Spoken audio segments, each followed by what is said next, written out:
So finally mga sangkay, no, nagpakita na po itong sinasabing witness no, laban daw po kay Atong Ang. At pinakita na po mismo niya mga sangkay ang kanyang hitsura.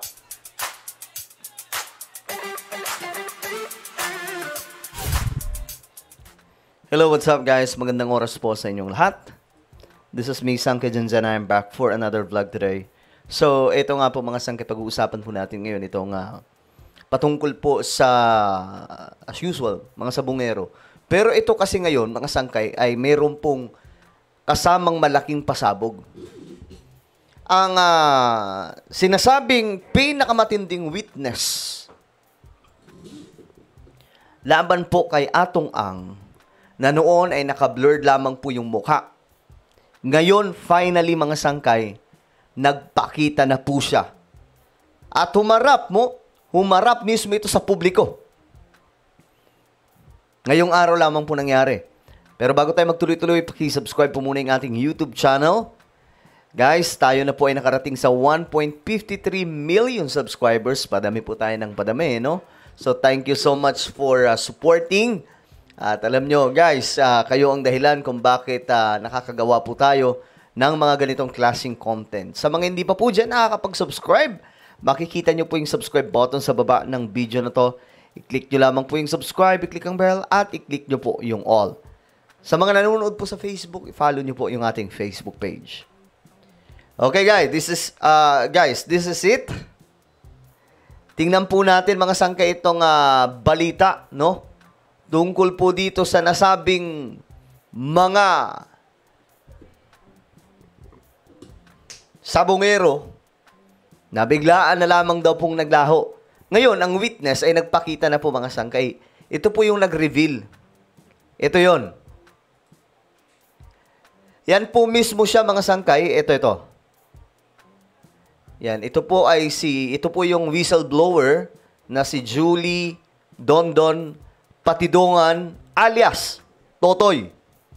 Nag-file po siya ng complaint affidavit against sa mga police officers na sinasabing involved sa kasong ito tungkol po sa mga sabungero. Kasama niya po dito mga sangkay yung mga pamilya ng mga nawawalang sabungero. Ito yan mga sangkay. Tingnan po natin yung pagdating niya.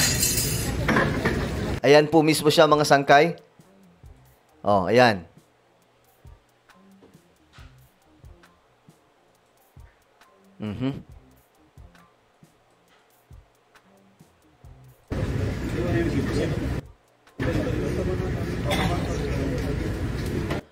So, siya po ay nag-file ng complaint mga sangkay. Ayan. Ito mismo. Naku, matinding to mga sangkay. Matinding, ayan, kitang-kita na po yung mukha, no? Naka-shades lang mga sangkay. Baka mas pogi siguro siya pagka ganyan. Pero sa totoo lang guys, malaking bagay ito na lumabas po mga sangkay itong witness. Kasi matagal na po itong kasong to at hindi po na susolusyonan. All the statements, ayan. Alam niyo, nalulungkot po. Kasi may mga kababayan po tayo na di na mas gusto pa nilang pabayaan ang kasong ito. No? Kaysa po sa solusyonan. Ito lang masasabi ko sa mga nagsasabi na wag nang ituloy itong mga ganitong klaseng investigasyon kasi scripted. Wag sanang dumating yung panahon na mangyari ito sa buhay ninyo na may isa sa pamilya ninyo ang mawawala. At may gagawa ng hindi maganda. Huwag sana.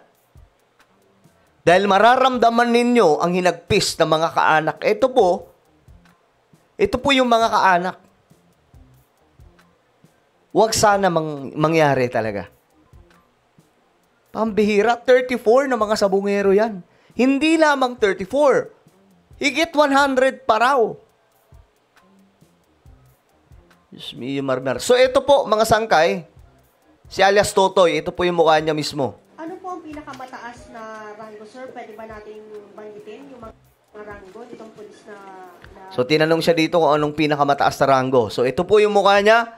Ngayon, tingnan po natin ang balita tungkol po dito sa mga isiniwalat niya. Formal nang nag-file ng reklamo sa National Police Commission or NPCC alias Totoy laban sa mga pulis na sangkot umano sa pagkawala nito mga sabungero. Pinangalanan din niya sa inihain niyang complaint affidavit ang mga pulis na dawit. Nako, yari. Labasan na ito mga sangkay. May 15 na pulis at 12 umano ang aktibo habang 3 naman ang wala na sa serbisyo. Sino kaya ito mga sangkay ano? Sino kaya ito? Sabi dito, itong mga pulis na ito, sila ang kumukuha ng mga nawawala daw pong sabungero. Ito.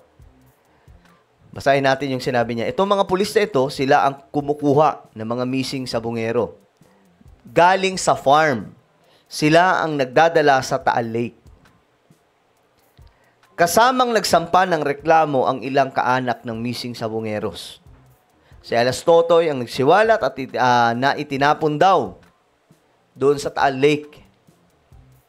At ang itinurong mastermind ang bilyonaryong negosyante na si Atong Ang.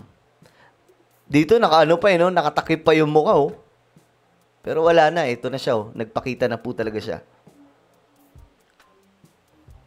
So hindi po ito biro mga sangkay na kanyang paglantad. May kasama po ito, syempre, delikado unang-una dito yung kanyang pamilya. Kasi yan po talaga yung unang tatamaan dyan. Nakakalungkot lang po kasi yung ibang mga kababayan natin tila baga wala pong pakialam. Pambihira. Isipin nyo yung ampatuan ha. Isipin nyo yung SAF 44. Kahalintulad po na ito yan, mga sangkay. At ang isa pa sa nakakalungkot, wala pong ginawang aksyon ito. Nung panahon po ni PRRD, natenga po ito. Yun yung sobrang nakapagtataka. Pero ninyo, umabot pa kay PBBM para po maaksyonan. Pambihira. Kung mayroon akong tanong, mga sangkay, yun talaga yung tanong ko eh. Maliban sa tanong na bakit kailangan silang itumba. Masyado namang brutal yun. Ang tanong ko talaga dyan, bakit hindi gumalaw ang Duterte administration noon? Bakit hindi tinugis talaga ang totoong may sala? Dahil imposibleng hindi kaya nila PRRD yun at that time. Well, mga sangkay, ano po ang inyong opinion? Just comment down below. Meron po tayong YouTube channel, Sangkay Revelation. Hanapin niyo po ito sa YouTube. Kapag nakita niyo na mga sangkay, i-click niyo po yung subscribe, i-click ang bell, at i-click niyo po yung all. Alright, so ako na po ay magpapaalam. Mag-iingat pong lahat. God bless everyone.